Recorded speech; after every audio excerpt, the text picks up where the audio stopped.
my name is Alicia. I'd like to welcome you all to this beautiful OurWell sponsored event. We love bringing people together, and we are so excited to see all of you. You've taken the time out of your day to be here with us, and so we thank you for that. These events are the kind of the heart of the OurWell community. We like to foster connections, learning, growth. Of course, it brings wellness into all of our lives. We are so honored and lucky to have Scott Silverston here from Shamanic Spirit Medicine. He is a shamanic practitioner from the island of Kauai in Hawaii, provides in-person retreats and online training. He does one-on-one healing sessions, although his true passion, of course, is the responsibilities of being guardians of the earth and caretakers for the web of life. But I don't want to talk too much about Scott. He knows himself better than me. So I would be more than happy to give the floor to you, Scott. Thanks, Alicia, and thank you, Katie, and everybody at OurWell. Really appreciate you having me here. And Steph, I think that's you behind the crystal ball there. Welcome, everybody. It's an honor for me to be here today and to see everybody. Because we do have a large group, I'm just going to ask that while we're talking, if everybody keeps themselves muted so that we don't pick up any background noise. And we're going to have a chance for questions and answers twice. The way the format's going to go today is I'm going to introduce myself, Shamanic Spirit Medicine, and what I do, and give you a background of how to journey shamanically with the drum. And then before we actually do a journey together, I'm going to open it up for some question and answer in case you have any questions before we journey. Then we're going to do our journey together. And we come back and we'll open up again for some sharing with the group for anybody who wants to share. We're not going to have time for everybody to share. It's a large group, but I do want to open it up for those who feel very inspired to do so. Okay, so to start, we've all heard about shamanism, shamanic healing, and some of the incredible healing that can be achieved through shamanism. One of the amazing parts of that is that we can work on things for years and years in different modalities like therapy, talk therapy, or affirmations, and not necessarily get too far. We find ourselves repeating certain patterns over and over and over again. Then we learn to heal ourselves shamanically, and things shift. And they shift without us necessarily trying. Well, we try in the moment through our shamanic journeys, but when we know we've shifted is when we find ourselves faced in a situation that we faced many times before in our life. And then all of a sudden, we find ourselves responding differently. I was just having this conversation with someone, one of my students and friends earlier today, and he was sharing how he had indeed found himself responding differently in many situations. And I was like, well, that's great. And here in this other situation where you're having a little pushback, you're seeing that you're actually making a lot of progress. It's working because you're getting the pushback. And before you would have said, oh yeah, no, whatever, I just go along and go with the flow. So it's a beautiful thing. How does it work?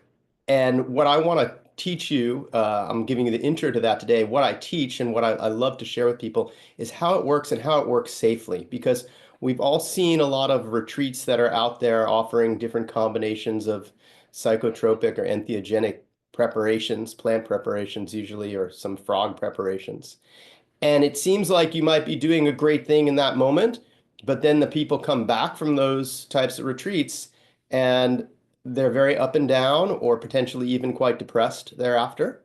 But a lot of times up and down, not able to recapture that feeling. When we approach it differently, when we work with the drum, when we work consistently a little bit at a time, we don't necessarily expose ourselves to those ups and downs. We're able to move forward in a more methodical way that allows us to grow sustainably. There's always going to be some up and down and oscillation. All of life breathes, right? We're always going to inhale and exhale.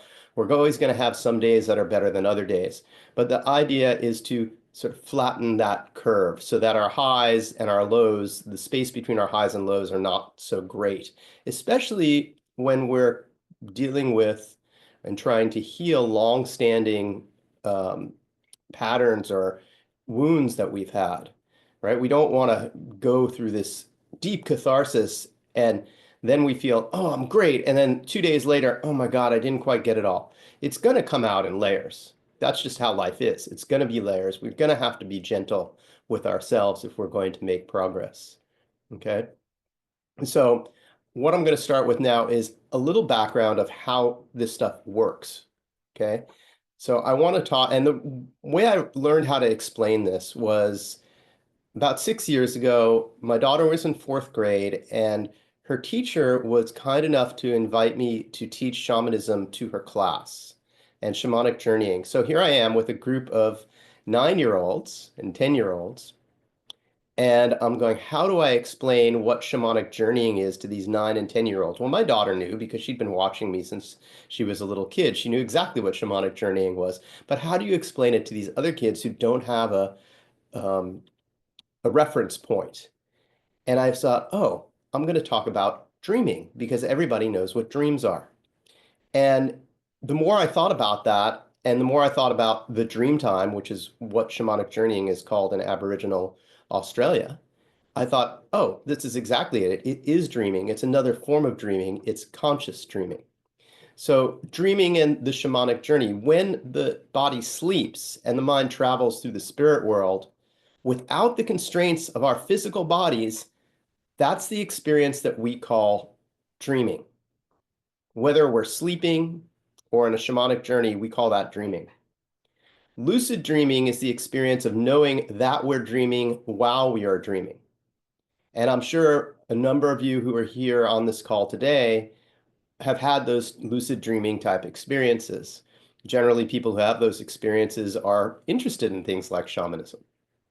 Okay. Now, some people can control what they do in their dreams. While they're sleeping, they can command themselves to do things like look at their hands or fly to visit a friend.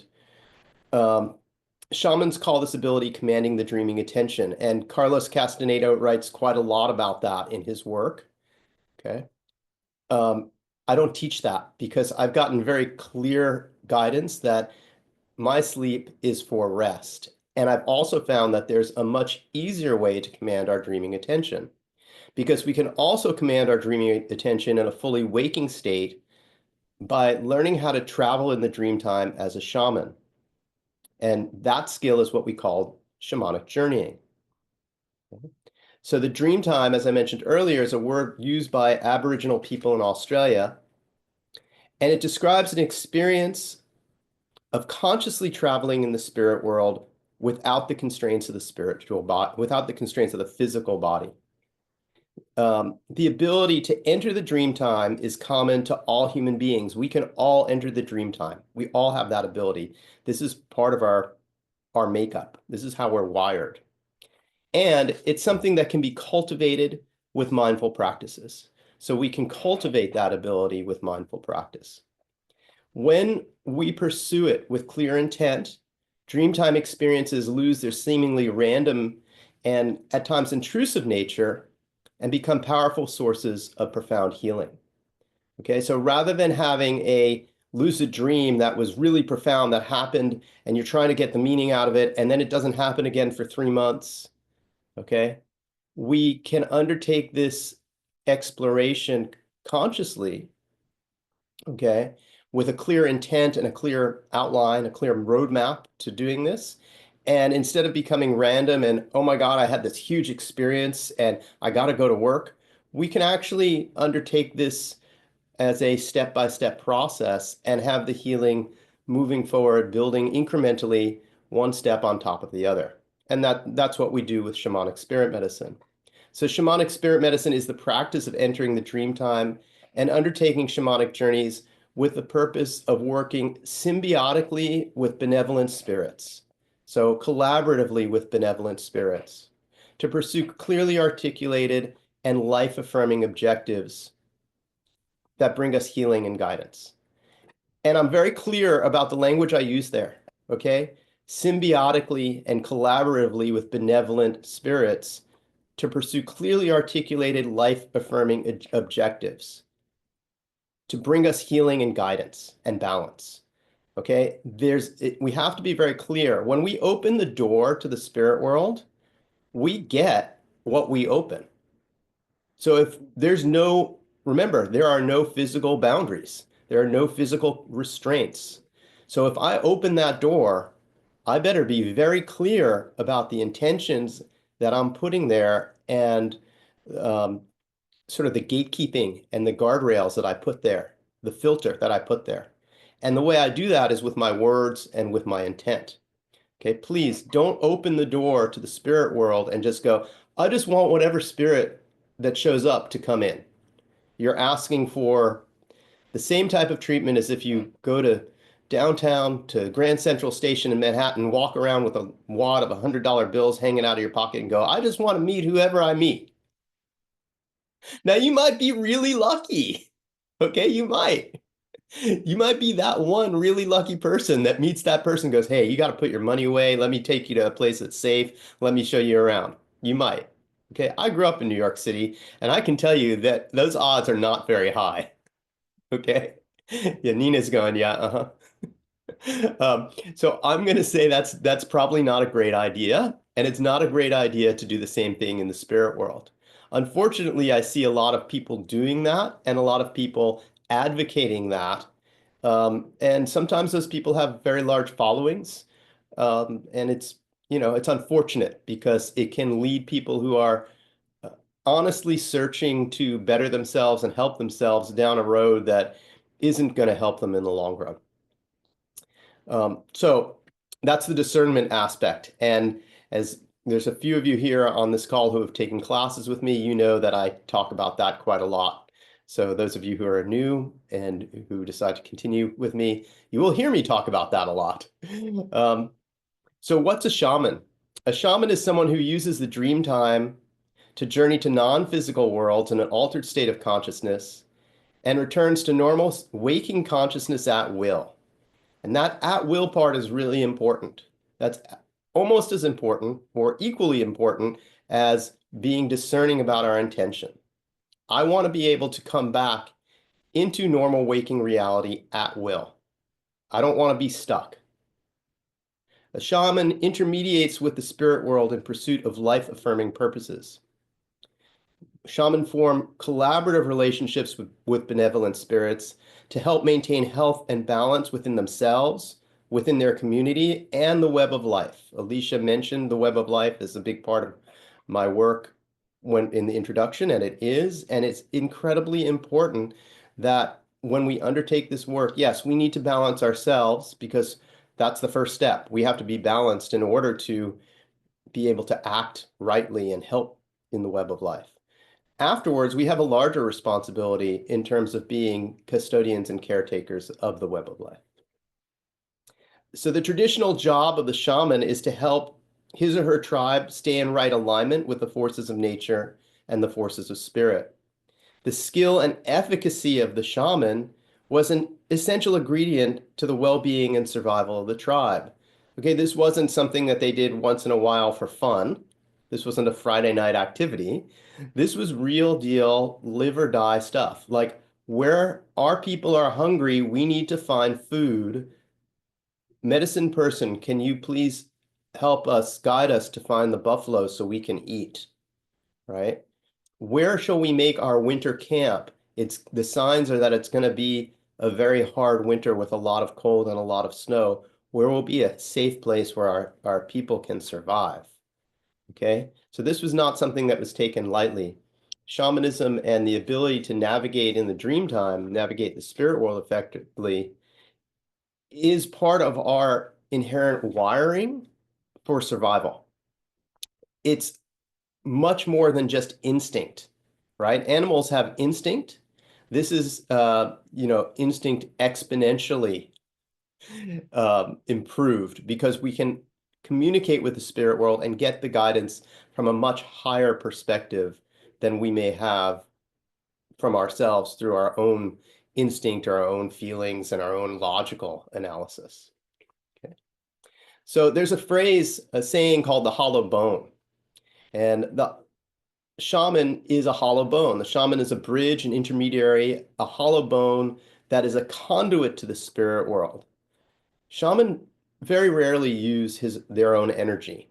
A shaman's skill is in making the connection to the spirit world, releasing our own bias and our own self-importance, and allowing the spirits to act through us. Okay, so when I'm doing a session for somebody and I'm drumming and I'm narrating what's happening, the healing that's happening in that session, that's not me that's doing the healing work.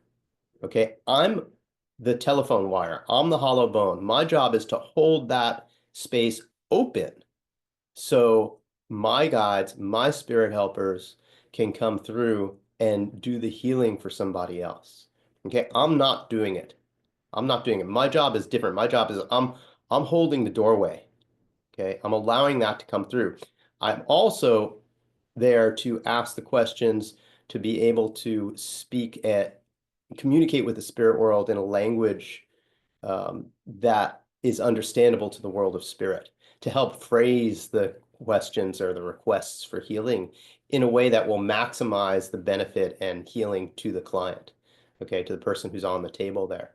Okay, and my job is also that I have developed and cultivated relationships with these healing spirits so that it is a symbiotic relationship. And when I bring people for healing, I'm bringing people for healing who I know are honestly and authentically seeking healing rather than seeking temporary power for themselves.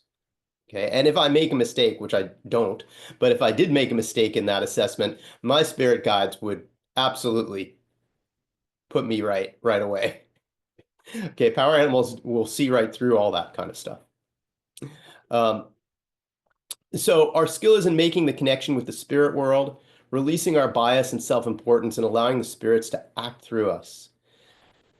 Oftentimes, shaman all over the world in different cultures will sing, dance, or drum before journeying and even during the journey to help silence our thinking minds. Okay, that's what we do to help silence our thinking mind. It's only after we silence our logical thinking mind that the spirits can effectively speak and work through us. And this is called stopping the internal dialogue. This is why a lot of shamanic practices are also preparation to learn how to stop our internal dialogue. Okay, this is why people who meditate and have a strong meditation practice also have a fairly easy time learning to journey because, and everybody can journey, right? But if you have a practice already of silencing your internal dialogue, it makes it a lot easier to journey. Okay. And that's because of our brain waves, right? In our certain brainwave states, we have more active brainwave states, which are associated with thinking. Okay, that's high alpha and low beta state, where we're focused on tasks and doing things. In shamanic journeying, we actually down cycle into low alpha and then high theta state. And that's where the shamanic journeying occurs. Okay. Um, One of the things that's actually really cool about theta state and the shamanic journey state of consciousness, and I'm going to get into this in a little bit more detail in a moment, but one of the things that I just think is so cool, it's so cool I have to go out of order and tell you now. Um, in theta state, what happens is if we visualize healing in our mind in theta state, the neurons actually send the signal down the nerves to a distal part of the body. And the body receives that at that end and begins to act as if healing is occurring. I mean, that is just so cool, right? That's the mind-body connection right there. It only happens in theta state. This is why affirmations and things like that don't work, okay? Affirmations, we're in our thinking mind and we can think, oh, I'm healing, I'm healing, I'm healing. And sure, positive attitude does help, but it doesn't create that actual signal down the nerves that does occur in theta state. That's one of the powers of shamanic journeying that I think is so cool. So what I teach and what I don't. My goal is to help you to learn how to connect directly to your benevolent spirit guides, to your protectors, and to allow you to receive the information and healing that you need directly from them. Okay, so I'm here to empower you to do this for yourself. Okay, physical teachers are meant to help you to develop effective tools that allow you to safely access the spirit world and to ground the teachings that you receive into physical reality. Beware of any, quote, teacher who attempts to intermediate between you and the creator, between you and your spirit guides. Okay, anybody who's trying to get in there as an intermediary and to create a hierarchy, be very, very careful or walk the other way. Okay, I'm never going to teach you what creator is saying to you. I'm never going to take your guidance and then twist it around and tell you what it means. Okay. And I'm not going to interpret what your guides are telling you either.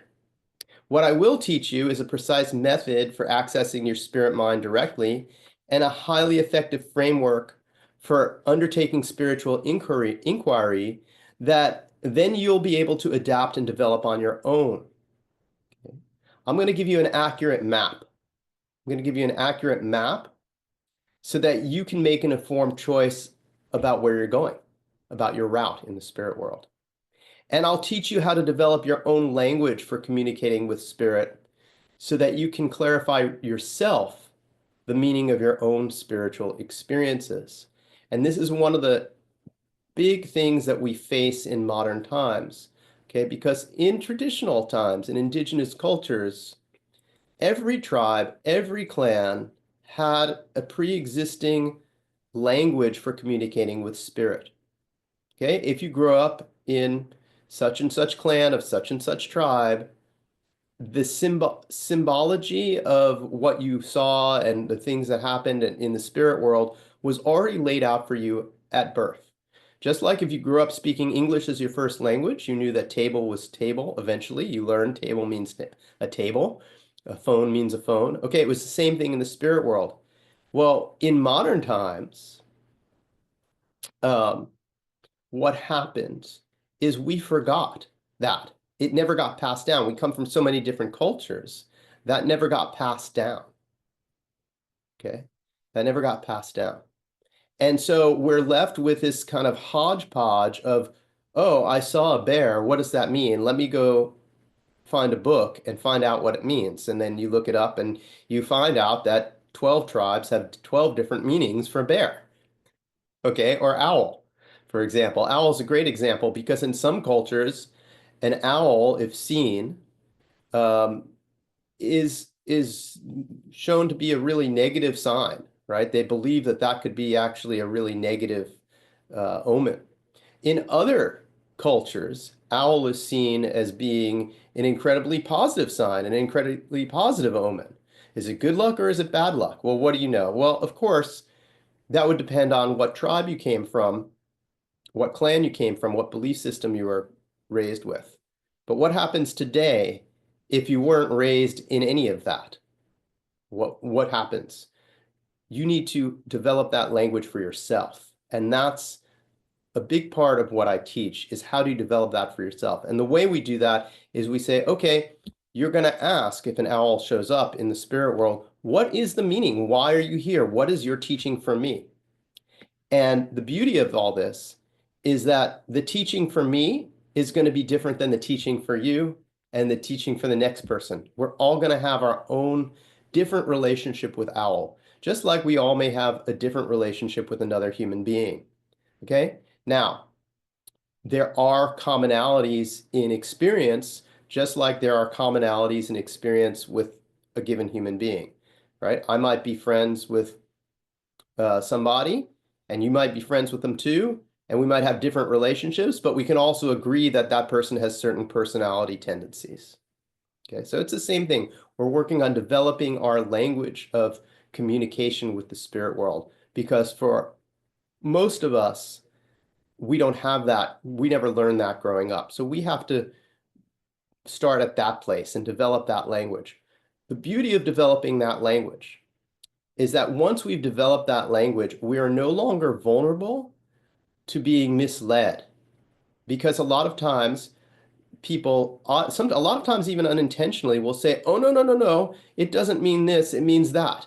And they're saying, well, from my culture, an owl means this, and they may very well be correct, okay? But it might not mean that to you, okay? And so it makes us very strong when we've developed that direct communication with the spirit world, when we've developed that language. It makes us able to really stay grounded in what we do and have faith, absolute faith in our experiences. So remember, there's no right or wrong way, provided that's effective in helping clients come back to balance and in keeping the practitioner grounded, balanced, and safe. So as long as we're practicing ethically and safely, it doesn't matter if what your language, particular language and vernacular is. Okay. So healing with shamanism. Shamanic healing focuses on the spiritual aspects of illness, removing blockages that obstruct the flow of life force energy in us and returning life force that we have lost from various experiences. Then we're able to change the unconscious agreements that we've made, which shape the belief systems that drive our behavior. Okay. What I mean by that is when we experience events, generally traumatic events, but not always, sometimes we experience positive events that impact us later in life in a negative way, right? Let's say, for example, an example of that is a child who, in the moment, it was positive. They always got what they wanted when they cried because mommy didn't or daddy didn't want to like see them disappointed. Well, what did that end up creating? It can create an entitled, spoiled brat as a 25-year-old. Okay. So even in the moment, it might have been a positive experience for that, 5-year-old throwing their tantrum. Okay. The 25-year-old has suffered from that. Okay. And on the other hand, we also have traumas that negatively impact us. Whatever it is, we write, we script ourselves with interpretation of events at a certain point. Okay, when we're under 5, we usually don't interpret too much. We just experience. When we start to hit 5, 6, 7, 8 years old, we start to script, we start to interpret events as good or bad. Okay, as we get older into our early teens, that scripting starts to meet with societal scripting more so than family scripting. And eventually we have this whole system of A means B, C means D, X means Y, where we're interpreting things, but we're doing it through a lens that is not necessarily tied to present time life experience. So in other words, if I was a child who grew up in a home that was volatile and it was not safe for me to ask for something that I need, right? Like dinner, for example. If you went in and said, Mom, where's dinner? Or Dad, where's dinner? I'm hungry. And you got yelled at, and that happened repeatedly, what type of person might you become when you're married and an adult and wanting to ask for your needs to be met in relationship? Okay, it might be hard for you. And so these are the agreements that we write. And the thing is we're often not conscious of them. We don't write these agreements consciously. We just agree to it. Okay, we just agree to this. And we live our life by this. This forms our belief systems and drives our behavior. This is the level of healing that we work with in shamanic spirit medicine. We uproot those belief systems, those agreements that no longer serve us, and we replace them. We overwrite them with ones that allow us to live into our full potential. And it's not a one-off thing. Okay, I wish it was a one-off thing. I wish there was just one grand agreement down there that if I popped it out, then, oh, okay, everything's in perfect balance. It's not. We have hundreds, we have thousands of agreements, okay? But the beauty of it is when we unpeel this layer by layer over time, patiently, okay, and methodically, incrementally, what we find is one day we start acting differently and responding differently in the same situation that would have triggered us previously. Okay, so in that space between stimulus and response, in that space between stimulus and response, that's where things shift. And all of a sudden, our response to a stimulus is different than it used to be. And that's when we know we're making progress because we're not we're not affirming ourselves into it by going, oh, hey, I know I'm a good public speaker. I know I'm a good public speaker. I'm going to get up here and give a good speech today. I'm going to give a good presentation. And then you've had problems with this self-confidence, and then you've been affirming yourself for 4 months in front of you're going to speak in front of your whole school. And you get up there and you're like, oh my God, I'm so nervous, like stuttering. Okay, it doesn't work. Okay, but when we get to the agreements underneath there and we shift those, then we go up there and we respond differently in those situations and we act differently. That's when we know we're making our progress. Okay. So often the physical, mental, and emotional aspects of imbalance, illness, or dysfunction are unable to fully resolve until the spiritual aspect of illness is healed. It's very important that we seek alignment. We don't seek power in this work, but we seek alignment. We seek alignment. Okay, seek right alignment. So what is right alignment and what is the right use of spiritual power? Power is the intelligent use of consciously directed life force energy. Power results naturally as we achieve greater alignment with the natural world and the spiritual world. So the more aligned I am, the more powerful I am, because I'm not working against the current. I'm working with the current. Okay, I'm not trying to push it uphill. A shaman can get angry. We're human. You can shout, you can express displeasure. That's fine. If somebody steals your parking space, tell them off. Tell them they're being rude. It's not a problem, okay?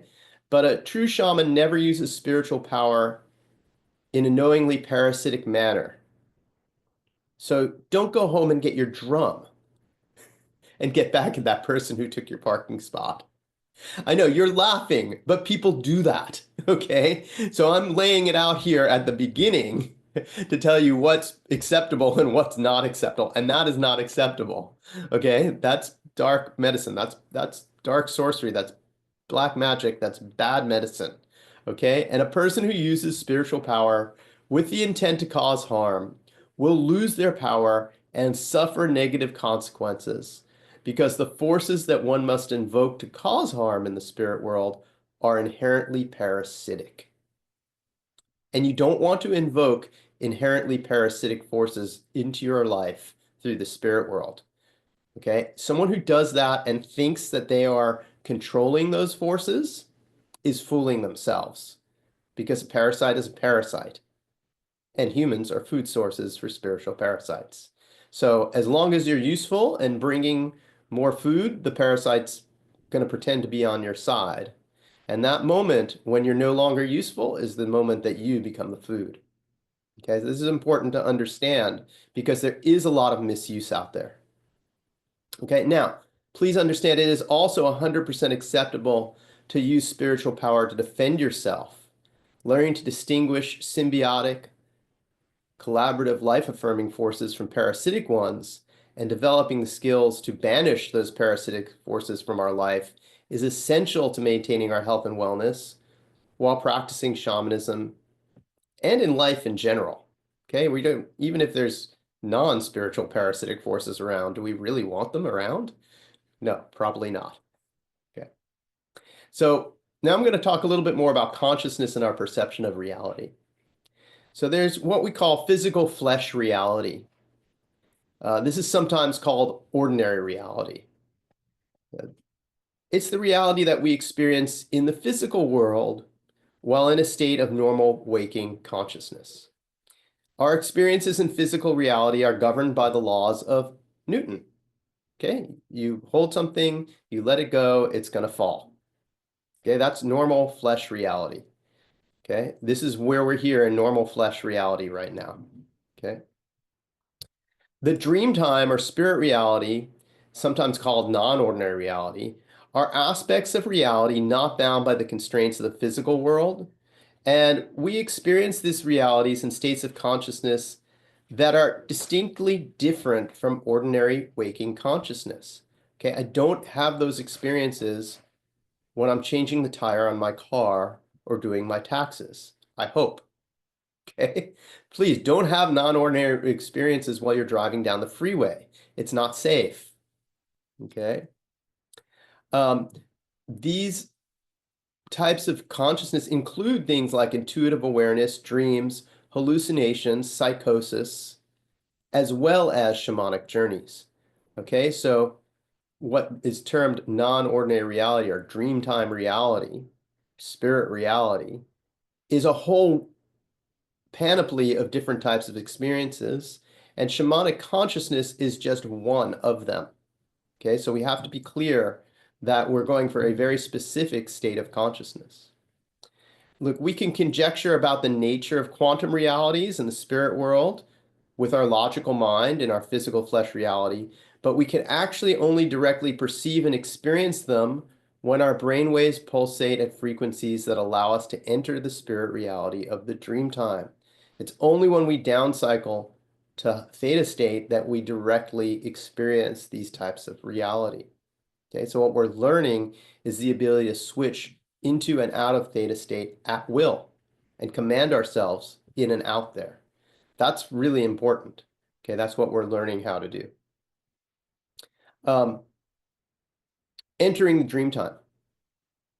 There's a wide variety of rituals that have been used across eons by innumerable cultures to intentionally induce the brainwave frequencies that allow us to enter the dream time and perceive the spirit world. Although some people are more naturally adept at this skill than others, all people can learn it. And we don't need to be constrained by any given method or ritual, regardless of custom dogma or current popularity. Okay? We all have this ability to do that.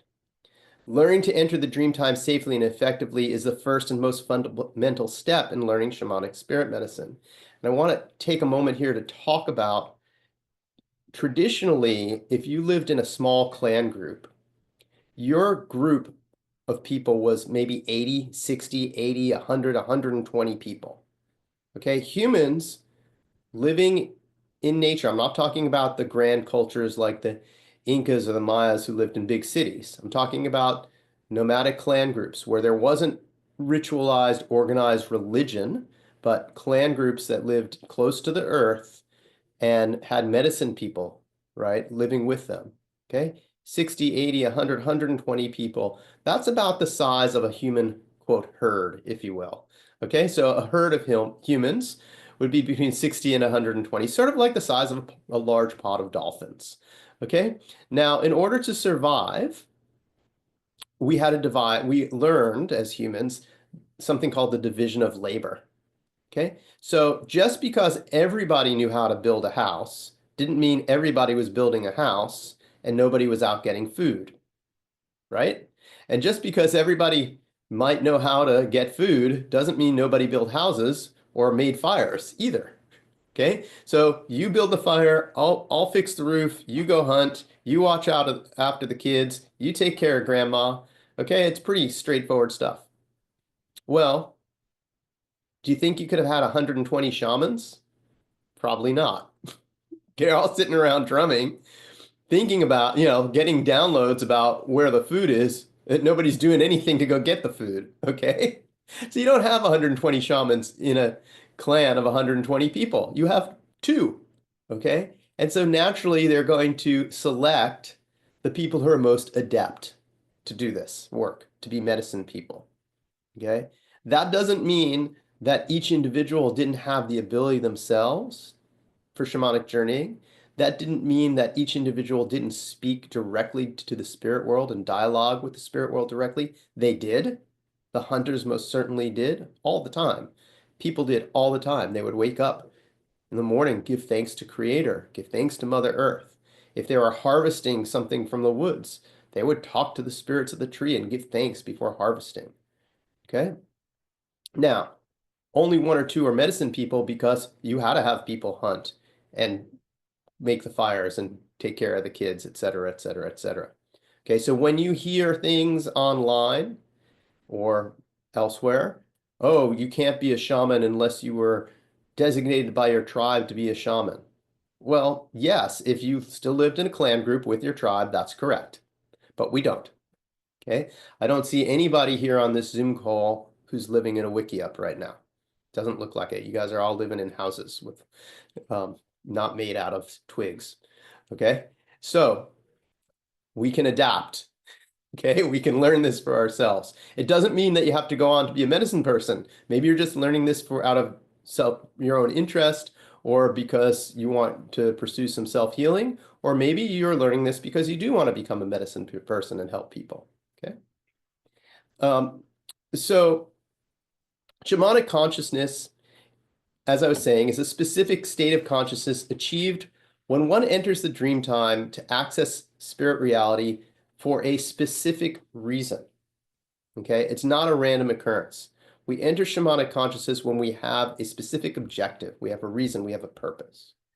Shamanic consciousness is similar to lucid dreaming, but it's more easily accessible because we enter and leave shamanic consciousness at will during our waking hours. Okay.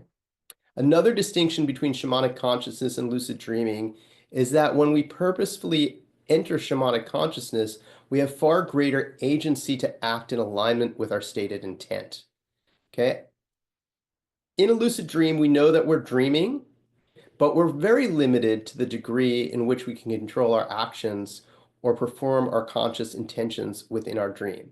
People can practice for years and years and years to develop maybe a moderate level of agency over their actions in a lucid dream while they're asleep. In a shamanic journey, we have the freedom to command our dreaming and receive healing and guidance in accordance with specific clarified intent right away, right? If I say, I want to go meet my power animal and receive my healing, boom, it's done. I don't have, that's easy to do. It doesn't take years and years and years of practice. It happens right away. We may not be able to interpret and understand right away. We may still need to learn to build up our vocabulary and our understanding, but over time, we develop that, and our agency to carry out stated objectives for healing and guidance is huge. It's exponentially larger than working in lucid dream state. So basically, we have the same agency in shamanic consciousness to control our actions in the dream time as we do to control our actions in normal waking reality in day-to-day life. Okay? So just as I can get up right now and go walk to the door, I can do that in a shamanic journey in the spirit world. Okay, so this is the difference. This is the big difference between shamanic consciousness and lucid dreaming. Now, in neither lucid dreaming nor shamanic consciousness are we able to control the actions of others. And this is very important because this is what distinguishes these states of perception from a fantasy. Okay? When we fantasize or we daydream, we control both our own actions and the actions of the other beings that we imagine in our creation. Okay? A fantasy, I'm making it all up. In a shamanic journey, not at all. And the reason why I know this is because when I have my shamanic journeys, I get shown and told things that I would never make up because they're not particularly nice sometimes, right? Hey, Scott, you're actually not acting in right alignment with that person. You need to apologize. That's not a fantasy. Okay? The fantasy is, hey, Scott, you're doing everything great. It's all their fault. That's a fantasy. Okay? Shamanic journeys do not abide that. You're not going to get that type of response unless it's true. And I can guarantee you it's not always going to be true. Okay? So in a shamanic journey, we perceive aspects of reality that already exist, regardless of whether we observe them or not. Okay? There's a forest on a mountain a couple of miles up from my house. I'm not looking at it. It's still there. Okay? It's the same thing in the spirit world. That stuff's still there, whether or not I open my eyes to it. Okay? So in a shamanic journey, we perceive aspects of reality that exist, regardless of whether we observe them or not. We don't create those aspects of reality. We're not creating them. And we certainly, most certainly, don't control them. Okay. So shamanic consciousness can't be fully understood by description. It's something that has to be experienced. It's just like dreaming, right? How would you, if you ever met someone who never had a dream? Oh, I've never met somebody like that. But can you imagine trying to describe a dream to someone who had never had a dream? And you're like, oh God, last night I had this dream and we were back in Australia and we were running this event and this and that. Wait a minute, how are you there? You're here right now. You didn't even get on a plane, right? Okay, so it's the same thing. You have to experience this to understand and have a context to fully own it and to fully embody it. So how do we induce shamanic consciousness? Um, Voluntarily, there are many ways that we can voluntarily induce shamanic consciousness. Shamans and apprentices across cultures and ages have used the following methods to effectively induce shamanic consciousness: drumming or other musical instruments to induce a rhythmic trance, fasting, sweat lodge, entheogenic or hallucinogenic preparations, meditation, and combinations of the above. Okay, they all work. However, what works most easily and effectively with as little side effects? So to navigate the spirit world effectively with longevity, we want to command our ability to enter shamanic consciousness at will, return to normal consciousness at will as easily as possible, and with as little strain as possible on our physical body. Drumming and meditation are the two methods which are by far the least strenuous to our physical body. Okay, I prefer drumming and rhythmic trance because it blocks out distractions from the outer world and distractions of the inner world, i.e., my wandering mind. It also energizes our trance. So as you continue on with your learning of shamanism, you'll eventually get to the point where you drum for yourself instead of listening to me drum. Okay. And as you do, you will find that you're drumming, but you're also being drummed in the journey. And so the rhythm and timing of your journey and the intensity of the drumming changes in accordance with what's happening in the journey. So it becomes this symbiosis where the drumming drives the journey and the journey also drives the drumming. Okay. So we're kind of keeping time with that. So shamanic cosmology. Physical flesh reality exists only in the middle world. So the middle world is the home of physical flesh reality. Physical flesh reality does not exist in the upper and lower world. Now, there are also aspects of the spirit reality that exist in the middle world, okay, such as garden fairies, um, wandering spirits, ancestors, protectors of the land, things like that, can all exist in the spiritual realm of the middle world. There is also something called the upper and the lower worlds.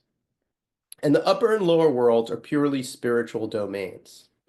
The upper and lower worlds exist exclusively in spirit reality. And we perceive these worlds by entering the dream time. There's no physical flesh reality aspect to the upper or lower world. Life-affirming and compassionate spirits, healing spirits, reside in the upper and lower worlds. Spirits residing in the upper and lower worlds are benevolent and wise spirits. Parasitic forces don't exist in the upper and lower worlds. Parasitic forces are a distinctly middle world experience. Okay? Doesn't exist in the upper and lower world.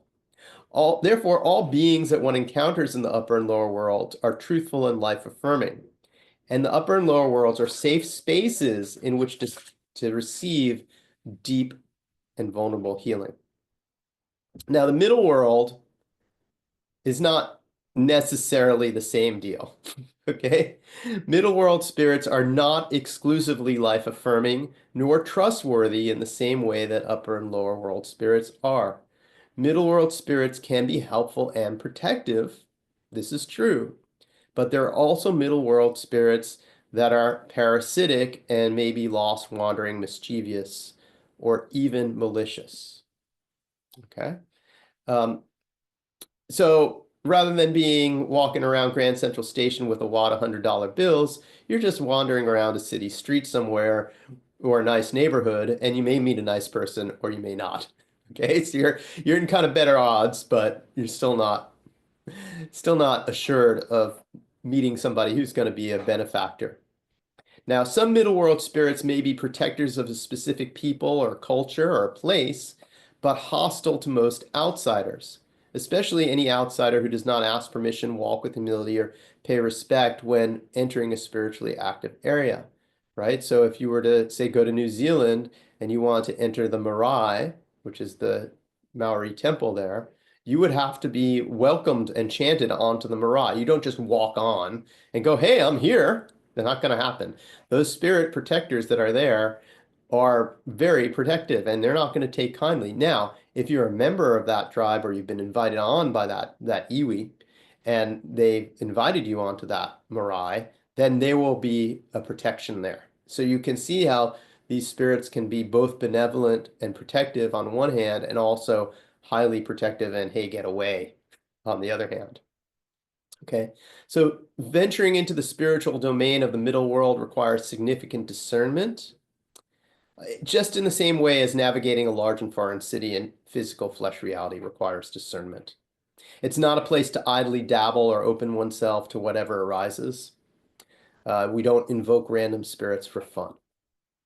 The diversity of temperaments and agendas in physical flesh reality reflects a similar diversity in these qualities in the spiritual sphere of the middle world. Okay, so just what we have here in diversity in our middle world flesh reality experiences, that's a reflection of what's happening in the spirit world. So traveling and navigating in the spirit world, the techniques for traveling to and in the spirit world, and then returning to our physical body and flesh reality when our work is complete, are fundamental to the effective practice of shamanism. If you can't go there and come back at will, you're not doing shamanism. Okay? The upper and lower worlds are, as I said, exclusively non-physical. Therefore, we have to adjust our concept of space and time to effectively understand the landscape of the upper and lower worlds. To navigate flesh reality by finding direction, we navigate flesh reality by navigating directions and finding directions over the surface of the sphere, the physical earth. But the spirit world isn't like that. Okay? The spirit world is like the matrix of a dream space, where the rules of spiritual reality, the rules of physical reality don't bind us. So basically, we travel in the spirit world by focusing our intent and asking our benevolent spirit helpers to escort or direct us to our desired destination. Okay, it's just our intent, and boom, there we are. Don't be surprised during your shamanic journey if you discover that you can fly, breathe underwater, or otherwise travel in ways that would be distinctly impossible in physical flesh reality. That's a normal part of navigating the spirit world. Okay, so what's a power animal? Power animals are benevolent spirits that help to connect us with the spirit world. They're like our first guide, okay? You go somewhere, you meet a benevolent guide who's going to show you around, you're new to a place. That's your power animal, okay? Power animals serve as guides, protectors, and helpers on our shamanic journey. Power animals are the spiritual form of an animal species. They're not the spirit of a specific individual from that species, okay? So it's not my pet dog. Okay, a particular individual from that species, such as a beloved pet that has passed over to the spirit world, can still serve as a protector or a guide, but that's distinct from a power animal. Okay, that's an individual spirit rather than a collective spirit. Okay, so our power animal is, for example, bear, not that bear over there. Okay, now we're not going to see all the bears necessarily when we have our journey. But what you will find, and this happens a lot, is you might see a bear in multiple different presentations. Sometimes you might see a mama bear with cubs, or you might see a single bear, or just a baby bear, or it might be really up close and you just see like an eye or a fur, or it might be, way in the distance. Okay, it's giving you the way it presents itself is communicating something. And part of our job when we journey is to ask, well, why are you presenting yourself in this way? Why am I why am I seeing this type of presentation as opposed to a different type of presentation? Okay. So power animals exist regardless of whether or not we are in conscious communication with them. Okay. Just like other aspects of spiritual reality, they exist whether or not we're aware of them, whether or not we're consciously in communication with them. Okay.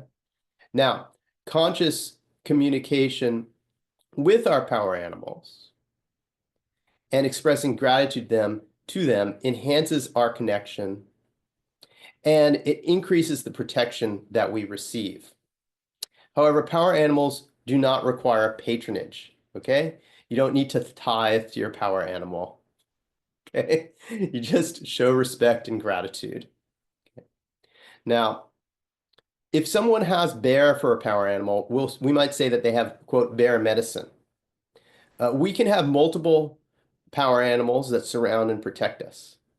Different animal spirits may serve distinct roles in our journeys.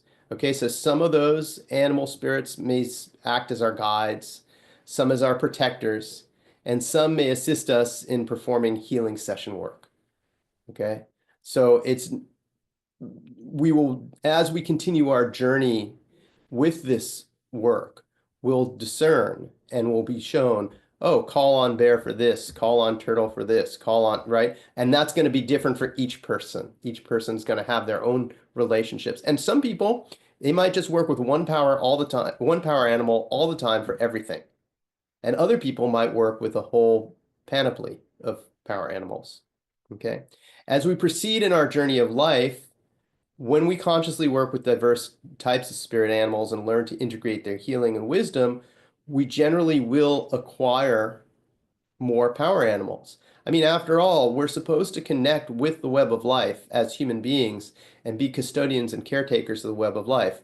Why would I want to ignore the teachings of, you know, turtle if bear is my power animal? Oh, sorry, turtle, I can't learn your wisdom. I'm committed to bear. No, not at all. Okay, it's a very open. We want to learn the wisdom from everywhere, everywhere. Okay. And in fact, in my level 2 training, which is shamanic self-mastery, we learn to work with 10 different types of spirit animals and learn their medicine. So I just want to say a word about ritual and ceremony. Ritual and ceremony are a traditional part of cultures and spiritual practice.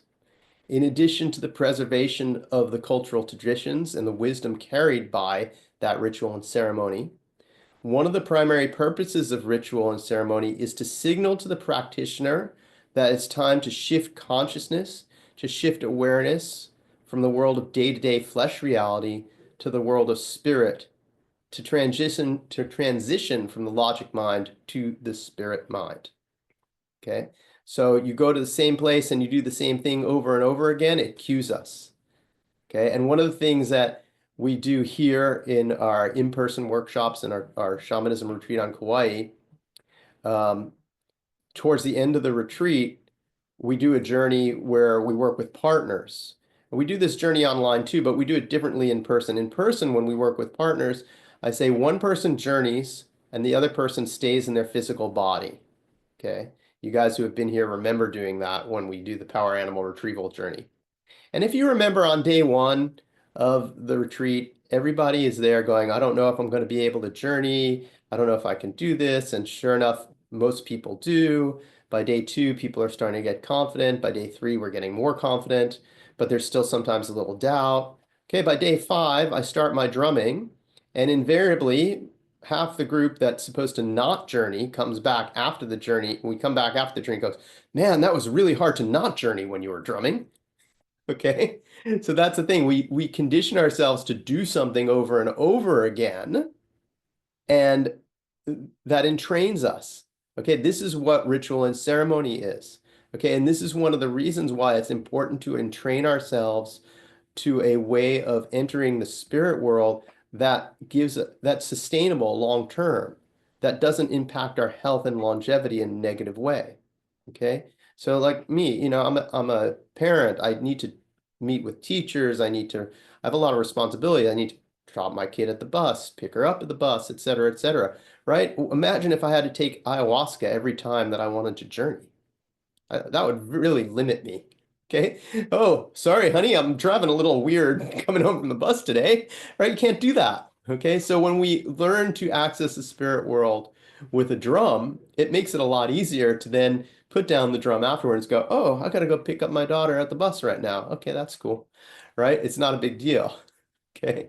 So this is really important to understand how ritual and ceremony works. Okay. So it's the idea that we're going to shift our awareness from the world of day-to-day flesh reality to the world of spirit, transition from the logic mind to the spirit mind. In neuroscience terms, ritual and ceremony signal to our brains that it's time to downcycle from beta and alpha state, from beta to alpha state, then to low alpha in preparation for entering theta state. Okay, that's what is happening. Okay. When we repeat the specific ceremonies over time, we'll automatically trigger that down cycle response. Okay, so be aware that what you do on day one gets reinforced on day 2, day 3, day 4, and all of a sudden it becomes very easy to access. Now, the Fundamentals of Shamanism course helps you to develop the ability to transition between the logic and spirit mind quickly and easily as possible with the minimum amount of external pageantry as possible. Okay, I'm not going to talk about a lot of ritual and ceremony. If you want to do that, that's fine. You're absolutely welcome to add as much ritual and ceremony to your life as you want. Okay, but I'm not going to teach you that. I'm just going to teach you the way to do this with very little pageantry. So it's very direct, very direct. Okay, you don't have to go through a whole big ceremony in order to be able to enter the spirit world. Okay. Um, Look, we can respect the traditions of the cultures that emphasize ritual and ceremony and also allow each practitioner to practice in his or her own way. Okay, I can respect that. I just do it my way. And that's very important that we all learn to respect our own way and also respect everybody else's way of doing things. And simultaneously, I can embody a clear understanding of the underlying purpose of ritual and move towards the most direct, time-efficient, and effective practice that we can develop for ourselves. Okay, so this is really a personal choice. This is really about what works for you, what works for the individual. Okay. So now I'm going to talk about starting your journey, how we start our journey. And once I go through this, then I'm going to open this up for questions. Actually, I think I'd like to open it up for questions right now. I'm going to open it up for questions right now, and then I'll go through this part about starting your journey, and we'll take a few more questions. So if anybody has questions, please use the raise hand button so I can see you, and then we'll take a few questions.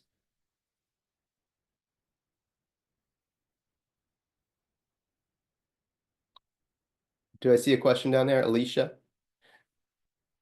Yeah, you just unmute yourself. Sorry, I was trying to actually find the raised hand button. This is all amazing information. I just want to see if I'm in the right place. When I meditate, I have a really, what I find to be a strong meditation practice in the sense when I drop in, I feel like I get a lot of information from the people who happen to be there. Is that on the lines of like accessing that shamanic spirit medicine? Like if I have that sort of meditation practice, you said it comes easy to drop in if you have that ability to do that. And I'm just wondering if I'm on the right pathway here in that thinking. Yeah, thanks, Alicia. Yes, you are on the right pathway in that thinking. And what you'll find with shamanic journeying is that your ability to communicate and receive information is going to be enhanced greatly. Okay, so meditation is sort of a starting point, and then you've crossing the veil in that meditation practice, so you're receiving that information. But then there's a structure that you can put around that to make sure that you're connecting in the upper and lower worlds to receive that information, and not just randomly to whatever happens to be there. And then when you're there, there's also a structure to learn how to develop your communication and procedures for asking questions that you'll learn to develop for yourself. I'll give you sort of the outline for that. But you're able to receive it. It's basically you're on the right path, and it can be amplified greatly, is the short answer to your question. Okay, thank you so much. Yeah. Thank you. Thanks, Alicia. I think somebody wanted to say something. OurWell? Was that you, Katie? That was me. That was me, Steph from OurWell. I just popped that in there before we get into the journey portion. Thanks. Can you say that out loud? Oh, yes. So thank you for everyone that's joined us today. I popped in the donate link. If anyone is interested in donating, all the donations will go to Scott. I just didn't want to cut off any of the other portions of the event, but we'll also send you some more emails. And if you prefer to not get those, just let us know. But we'll have some tips in there as well as future events with OurWell. So if you enjoy this event today, just feel free to join us again. Thanks, Steph. And Brittany, yes, there will be a recording. And I think Steph or Katie or Alicia is going to handle how that gets distributed. But there's definitely going to be a recording of the event. Yes, this has been recorded, so we will get that out to you if you have to leave early or if you just like to check it out again, and we will send that out. Thanks, Steph. Does anybody else have any other questions? If you do, you need to hit the raise hand button.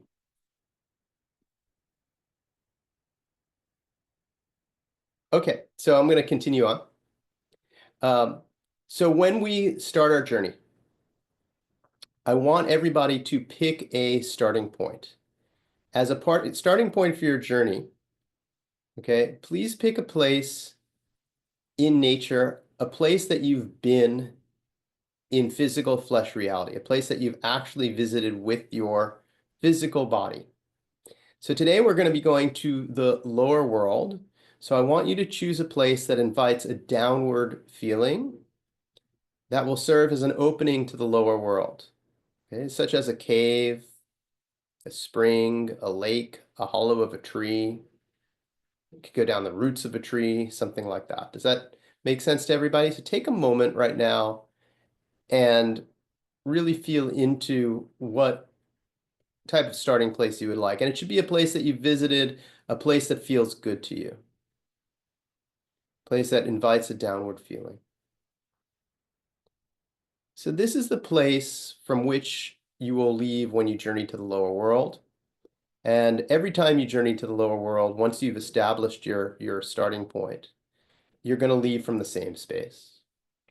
So when the drumming starts, okay, you guys can lay down in a comfortable place or recline and sit back. Someplace you're not going to be disturbed. Cover your eyes with an eye pillow if you have one, or a cloth. And then you're going to use your intention to move with your spirit mind from where you are right now in your home watching this Zoom call to your starting point.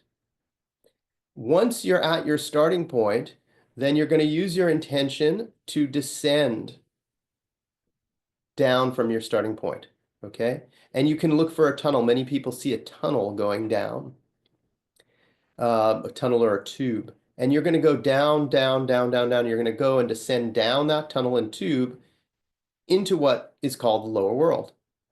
And so you're going to continue down to the end of the tunnel until you emerge. And when you emerge, you're going to be in the lower world. Okay, so during your journey, the tunnel is your energetic and psychic protection. It's like a guideline so that you don't get lost and distracted along the way.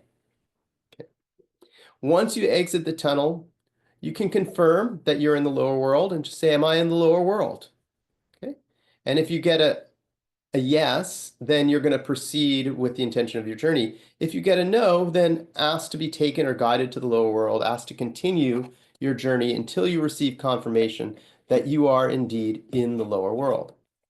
Now, the intention of your first journey is to meet your power animal and to receive healing. So when you pop out in the lower world, you're going to ask, I'd like to meet my power animal and receive a healing. Now remember, the more you focus on your intention, the easier it is for you to journey. So if you do happen to get distracted at all, just refocus your intention, go back to the last place that you were in the journey, and then continue. So I'm going to go over this again as far as where you start from. You're going to pick your own starting point. Okay, so your starting point should be a place that you've been to in physical reality, a nature place that will give you a feeling of going downward. So some people go down through a cave or through a spring. Some people jump into the ocean or a pond. Some people crawl down the roots of a tree. Okay. Now, what's very, very important is that there are multiple ways to perceive information in both the spirit and physical worlds. I was with somebody yesterday and we were having this discussion, and I was saying to her, trust your feelings, because it was so clear that she had this very strong guidance system that was based on her feelings, and she was feeling things. But because we live in such a visual and often auditory society, but mainly visual society, it was hard to trust those feelings. Okay, and it's like, trust these feelings. Feelings, it's what I feel. Okay, so sight, sound, feeling, and knowing are all ways in which we receive information. Okay, both in the physical world as well as in the spirit world. Okay, so some of you may go down there in the journey and you might see lots of stuff and it might look like a Hollywood blockbuster movie to you. It might, okay? There's a lot of people who journey like that. And I have some students and their journeys are so, I'm like, man, you should just turn this into a screenplay. It's a hit right there, right? Other people are more like me. I go down there and I just feel and I know. I just get the information and I know the information. Yes, I see some visuals, but not as much as many of my students. Okay, so you might go down there and if you just feel that with a blank power animal, then you trust your feeling, have faith in your feelings. Okay, if you know but you don't see, you trust your knowings. Okay, that's very important. If you hear messages but you don't see, that's okay. Look, if you believe in Darwin, we descended from monkeys, and monkeys needed to see because predators exist on the plains, and it's very important to see if predators are approaching your little tribe in the trees. Okay, so the visual sight is predominant in human beings. Okay, but shamanic journeying is not a visual experience. It might appear visual, okay, but it's not actually visual. It's a full body experience, okay? So please embrace the form of communication that comes most naturally to you. Different individuals are more predisposed to certain ways of receiving information. Just because someone is more visual when they journey doesn't mean that their experience is more authentic. It doesn't mean that their healing is deeper, nor does it mean that they're more skilled. It just means that they're visual. Okay. Now look, the visual experiences I understand can be very validating because as a predominantly visual species, it can be easier for us to accept that, but it doesn't make them better in any way. We just need to learn to receive our information in the way that we receive our information. And as I said, a lot of you will be visual and some of you will not be visual. And those of you who are not really understand this and accept whether it's a feeling, a knowing, or an auditory information that you received. Okay, once we develop confidence in our own unique way of communicating with the spirit world, once we develop that faith, that confidence in ourselves, we'll achieve a dramatic sense of grounding and self-trust. Carlos Castaneda writes about this as well. He says, seeing is a bodily knowledge. It's the predominance of the visual sense in us that influences this bodily knowledge, and makes it seem to be I related. Okay, So please understand your experiences there may or may not be visual. Now, when we return from the journey, when we're done with our work, it's important that we always return fully into physical flesh reality. Okay, we have to learn to walk in both worlds, both the world of flesh and the world of spirit. Otherwise, this loses its practicality and loses its healing. Okay. We train ourselves to shift gracefully and at will between physical reality and the dream time by journeying and returning, journeying and returning. And we don't want to limit ourselves to one or the other. We're learning to command our dreaming in order to gain true freedom. When you hear the callback signal on the drum, and I'm going to go over the signals of the drum here right before we journey, please finish what you're doing and begin your return to your physical body. The way you return is by reversing the path that you traveled, recollecting the events of your journey along the way. Once you're back in the middle world at your starting point, return to your body here and now and ground back into your body in flesh reality. Afterwards, please record your experiences by writing them in a journal reserved exclusively for recording your shamanic journeys and notes about shamanic spirit medicine. So if you don't have a journal like that with you right now, just write it on whatever piece of paper is nearby. And then if you decide to continue with shamanic spirit medicine and studying shamanism, I recommend that you have a journal that is exclusive for your shamanic journey experiences. Okay, keep it separate from the notes about what you're going to have to do tomorrow, okay, for work. When you're journaling, please write down your exact experiences. Don't conflate your interpretations of your experiences with your actual experiences. Okay, our interpretations are fine, or questions, but just make sure you mark them clearly as an interpretation or a question. Okay, and then you can journey again to answer your question or determine if your interpretation is correct.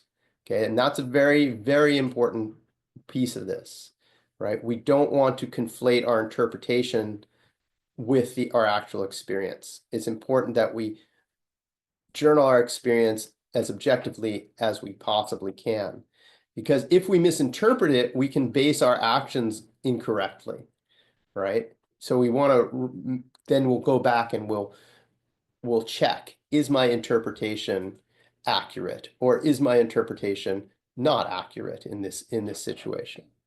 Okay, and that's huge.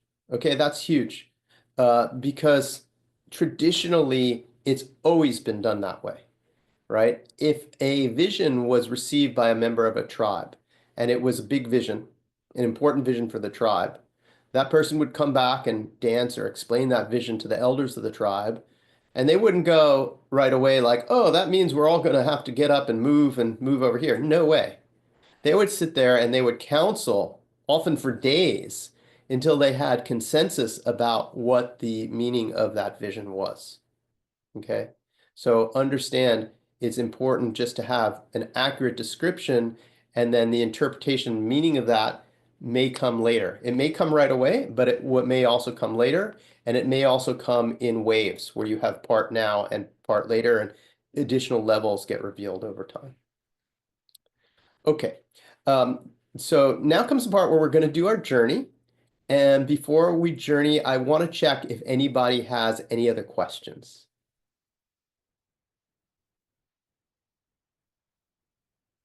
Okay, so I'm going to do a little demonstration right here about the drum. Okay, these are the different drum beats. So I'm going to grab my drum here. And you guys let me know if you can hear this okay. Can everybody hear that? Okay. Okay, so this is our journey drum beat.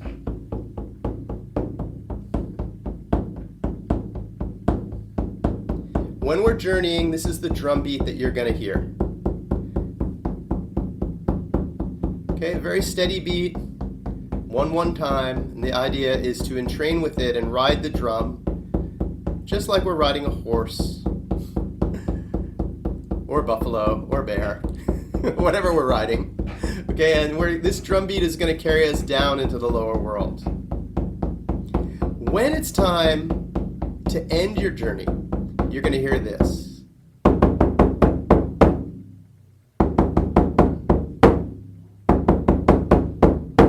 Okay, that's called the callback. And the callback, when you hear the callback, you're going to say to your power animal, hey, I got to go. Thank you very much. I really appreciate this. I'll come back and visit again, but I got to go. And then you're going to hear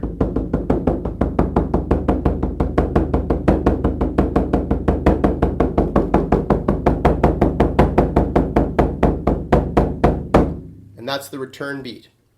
And when you have the return beat, you're going to reverse your path very quickly, go back to the bottom of your tunnel, go back up your tunnel to your starting point, and return to your body. And at the very end, you're going to hear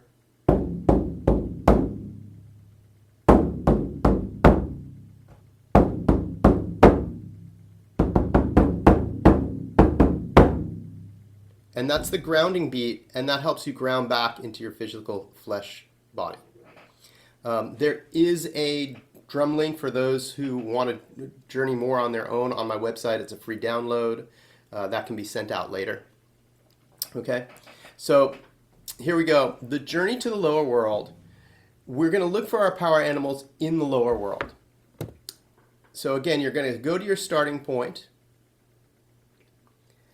and you're going to hear the drum beat. You're going to start going down, down, down, down, down, down, down. Follow it down, follow it down, follow it down. Follow the tunnel down, follow the tube down, or just intend yourself down from your starting point.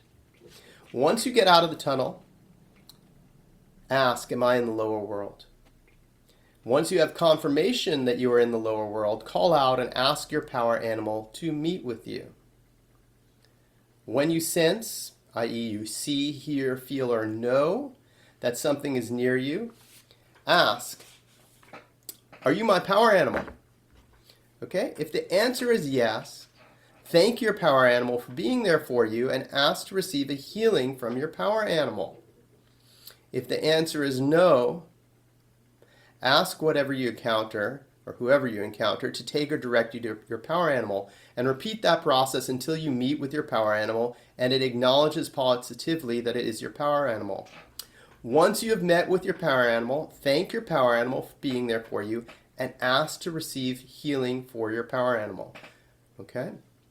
When you hear the callback, you're going to return to ordinary reality by reversing your steps, entering the bottom of the tunnel in the lower world, ascending, going back to your starting point, and then grounding back into your body.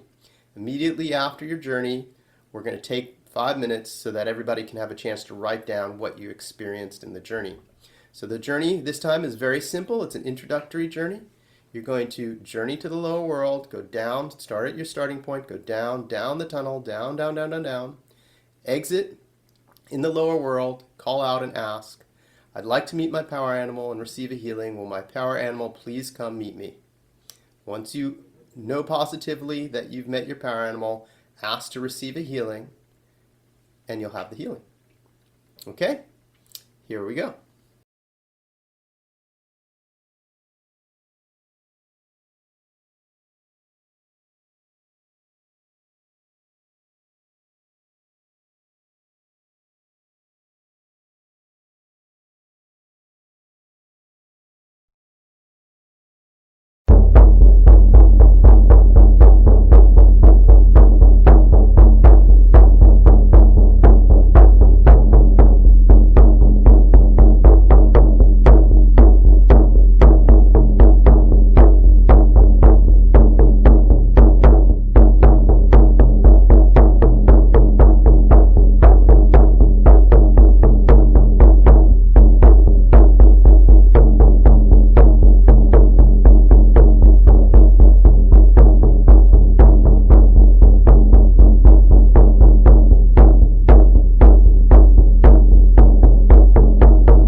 point, I'd like to open it up for anyone who'd like to share about their journey experience to share. So who would like to share first?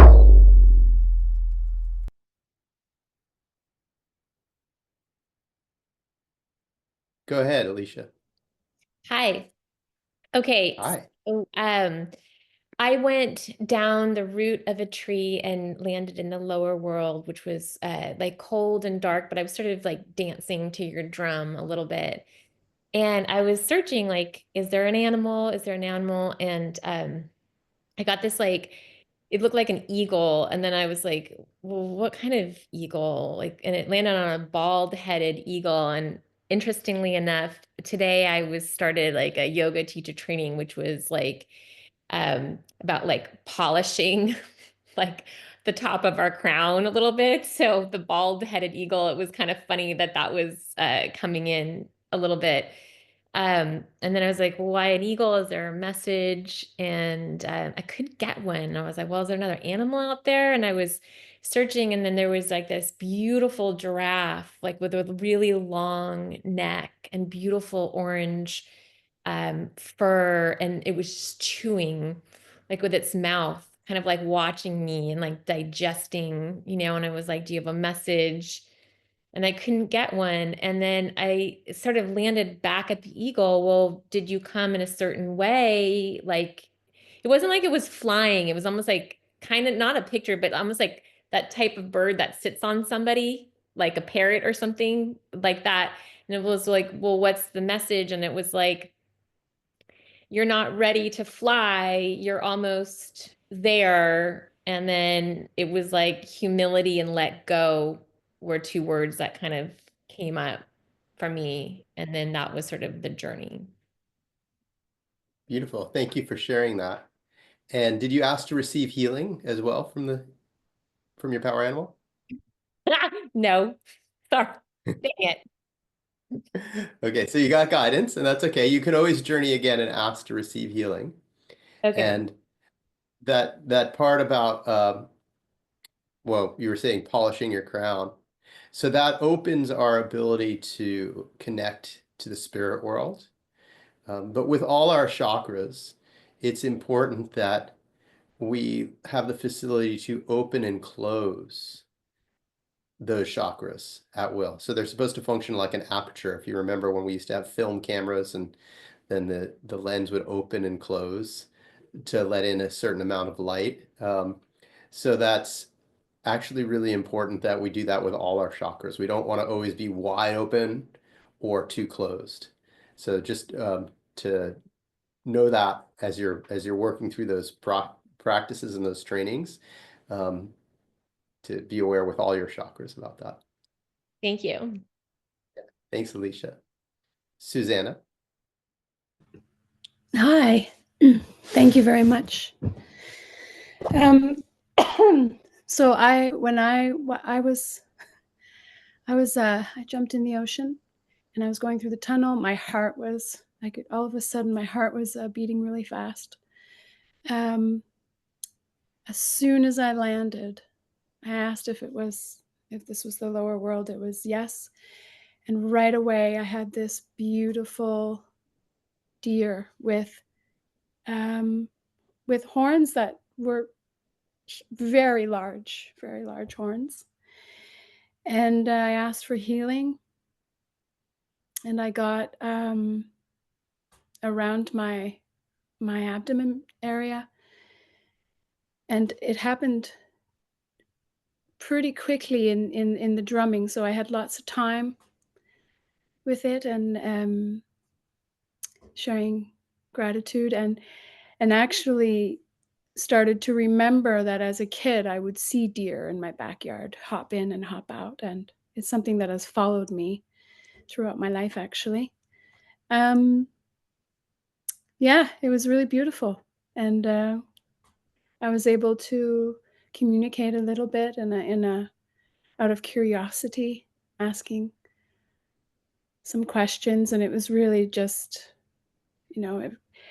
all those worries. It's really perfect the way it is right now, and there has to be acceptance. So it was really, really nice. Thank you, Susanna. And oftentimes our parentals, when we're younger, do appear in the physical, and we're more open, and then we go through the journey of life and we kind of forget that special relationship, or we might forget that special relationship in the busyness of our day to day. Yeah. So yeah, really thank you for sharing that. Thank you. Katie.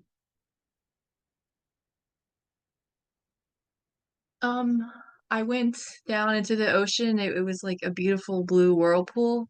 And as soon as I got into, it was like a dark cave, and a black panther appeared, and I was sitting like on the floor of the cave in like a crisscross position, and the panther came over to my right and laid his head down on my one leg and started purring and giving me healing. And then a beautiful, huge white male lion came in, and he came over to my left and laid his head down. And then emerged a grizzly bear, a white wolf, a raccoon, and a green hummingbird. And they just sort of gathered around me and just gave me all this love and healing. And then I think a bunch of other animals came in, but it was really dark. I couldn't see it. But it was just like covered with like the whole animal kingdom, I feel like. Yeah, that's beautiful. The Thanks. whole web of life is showing up there for you. Yeah, and Yeah. I've been obsessed with cats since I was born, so My pet puma. Yeah, that's great. And that shows that, you can have this special relationship with, cats or large cats, but then simultaneously you have this relationship with all the other animals that are around you as well. And that's the way it's supposed to be. We're supposed to be in right relationship with all of the animals that we share the planet with. well, I've always had a connection to animals, it seems. They've just always understood me and I've understood them. That's beautiful. Thank you for sharing. Thank you. Raven. Hi. Mine's a little different. There weren't really animals. I started at this place that it's the most spiritual place that I have. So I walked along the path, I went to the top of the rocks, and I dove into the water. And as soon as I entered, the water turned like really clear, and I followed it down till I found a tunnel. And then I followed that. I ended up in a cave with like a bunch of crystals. It was dark, but the crystals were like illuminated. And as I was walking, I was like running my hand across the wall, and I heard like rats or mice kind of skittering. And I heard this like voice just like telling me to follow it. And I walked, and then I fell down a hole, and I like slid down this tunnel, and then I was in this like whole other world, and it was like all nature, like very bright and vibrant, like trees everywhere. I could hear birds and other animals, and I was walking, and I seen this like figure. It was like a silhouette but had like energy running through it. And I kind of like asked like, "Oh, like are you my spirit animal thing?" And it kind of just leaned in and told me, follow or walk past the oak tree and follow the twinkling lights guiding the way. So I ended up at an oak tree, and there were fireflies. So I followed them, and it led me into like this dark forest, and I kept hearing the voice like kind of guiding me. And then it was like telling me like you're almost here. And then all of a sudden I heard it behind me, and it was kind of like really familiar, and it wasn't an animal. I couldn't really see her. She just kind of told me that she's been waiting like a really long time to see me again. And she kind of like took me in, and like I asked her the question, and she was just telling me how like we've always been connected. And I asked for like healing, and she kind of like walked me to the center, sat me down, got me to put my hands on my knees. And then she like ran her fingers across my palms, and then we just like talked about things, and she was just kind of like acknowledging like pain I've gone through, and it was like very maternal. And she put her thumb on my forehead, and I just felt this like rush of energy like come into my body, and I just felt like loads coming off. And she was just like, I'm gonna heal you, I'm gonna like take this pain, like I'm gonna make it easier and stuff like that. And we just kind of like talked, and she like pulled energy from like my heartstrings and stuff like that. And then when it was time to come back, she just like reminded me like I can always kind of come visit. And then there's this other place I have. I call it like my mind palace, and it's like it's a lot, but like the main place, it's really spiritual. It's like this floating lake in the sky. And that's like where like my higher self kind of lives, I guess. And she was telling me that like those are two places I can always visit to kind of get wisdom. And she also mentioned before I went into it, I like called on and activated my guides and was just like, hey, like, can you guys just guide me through this and stuff? And when we were talking, she kind of mentioned, she was like, it was a really good idea bringing them here. And I was like, what? I was like, am I in danger here? And she was just like, no. And then she kind of like reiterated, she's like, walk past the oak tree and follow the twinkling lights that guide the way. And that's when I kind of realized that like, it's like, oh, like those were my guides that were kind of like, because like I asked them specifically, like, hey, can you help me find my way? And the first thing I seen that helped me was like this like figure. And that's all it said. It just like was there to kind of guide me. But like I didn't see any animals. I just kind of heard animals around me. Like when I first got down there was like a bunch of birds. Like it was very like foresty, like Amazon forest. Like there was just like so many different sounds. But I remember like the sound of like just like birds singing and like the flapping of wings and stuff like that. But I couldn't actually see any animals. The only things I seen That's were fine. like the fireflies and the nature. Thanks, Raven. And fireflies are animals. Yeah, Um, but they were more like but there, guides. you know, it's okay. Sometimes, you know, if your guide, you have a guide that obviously is in the low, you were definitely in the lower world, and you obviously have a guide there that works with you that appears in a human form. There's also guides that appear as part human, part animal, and can shift between human and animal form. So as you can continue to explore, and it's very clear, you know, she was encouraging you after she did that profound healing on you to continue to journey and to meet with her.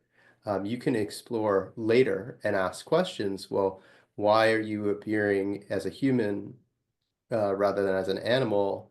And you can ask those questions directly to her because, you know, as I was saying, everybody's experience is unique, and there's probably a message as to why is she working with you right now, as opposed to maybe an animal guide working with you. Or you might find that she shifts between human and animal form. That's something that you will discover as you continue with your journey. Thank you. Yeah, and that was a really beautiful journey. Thank you for sharing that. Very vivid Hollywood Hollywood visuals. Thanks. We have time for 2 more people to share. Would anybody else like to share next? So I went down into the lower world and met with Panther, and she started brushing her, I'll just have to get Ocean. She started brushing her tail in front of my face. And I was like, okay, cool. And then these 2 bears jumped out and started roaring at me. And I got a bit of a fright.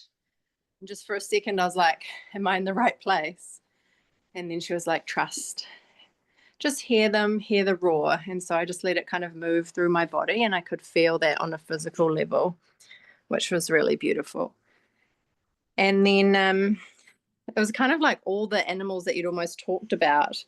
This owl then landed on my head and started pulling out this kind of wormy thing, like took the skin off my scalp and then started pulling out a worm. And, you know, sometimes in journeys I have these moments of freaking out. And so my power animal was just like, just relax and trust. And I could feel my mind trying to pull me out of it and be like, it's not coming out. It's not coming out, Lauren. Like, you can't let go of this. And then I just took a couple of deep breaths, and yeah, my power animal was just like, relax and trust. And then she helped the owl, and it came out eventually. and I could just feel this like lightness move through my whole body, and it was really beautiful. And then an eagle actually came and took it away and ate it, and it was this kind of weird parasite looking creature. Anyway, I asked kind of what that was about, and it was all around worthiness, and it had kind of been holding a lot of shame. And then I was like, well, what was the purpose? And it was like, so that you can hold your heart open longer, so that you're able to stay in that space of being open and receptive, and not put those walls up to protect yourself. So it's like you need to step out of that self-preservation now. You can have your boundaries, but you can keep your heart open. And that's where you're at now. So I found that really beautiful. And yeah, very powerful, very powerful. So thank you, Scott. Thanks, Lauren. That's beautiful. And you don't need the self-doubt anymore. Yeah. And, you know, and the parasites are they come in many different forms, right? They hide. So there's a parasite of self-doubt. There's a parasite of lack of self-worth, right? You're not worthy of God's love, or I'm not worthy of receiving love. I'm not worthy of living into my full potential. Those are all parasitic agreements and thought forms that plague many, many people. And so this is where the power of that shamanic journey work is, the power of shamanic spirit medicine to help remove those worms. And I love the way you describe that moment of your self-doubt going, it's not going to work. And then you just relax and you go, no, actually it is. And, you know, faith is the most powerful force on earth. And faith in ourselves, and faith in our ability to connect directly to benevolent helping spirits and to Mother Earth, to Creator, right? That's what is the most powerful force. When we maintain that faith, then we're able to move forward in a hugely positive way. When we misplace our faith, well, then that can be an issue. But when we have that faith in our direct connection with the spirit world, with benevolent spirits, with Creator, and our grounding in Mother Earth, we get that guidance, we get that clarity of guidance, and we're able to move forward and heal ourselves, and then do a better job of healing the web of life as well, and helping our communities. So, thank you, Lauren. I want to say thank you, Scott. Thank you so much for being here with us. I really appreciate it. Very, very beautiful. I know that we are going to send out emails to folks. I've had people, you know, ask for different information, receiving Scott's information. So just know that will come. We also have more events. We hope to see you guys come back, please, and thank you. This was beautiful. Scott, thank you again so much. Yeah, thank you, Alicia. And for those of you who are interested in joining for additional training, I am running the Fundamentals of Shamanism course online, and that starts a week from tomorrow. That's January 22nd. It's a 5-day class, and we meet on Wednesday, Fridays, and Mondays at noon, from noon to 2 Hawaii time, so same time as we are here. You can find more information about that on my website. And I look forward to seeing everybody. Thank you all very much for being here. Thank you, Alicia and Katie and Steph, for hosting. And I really appreciate the opportunity to share this work with everybody.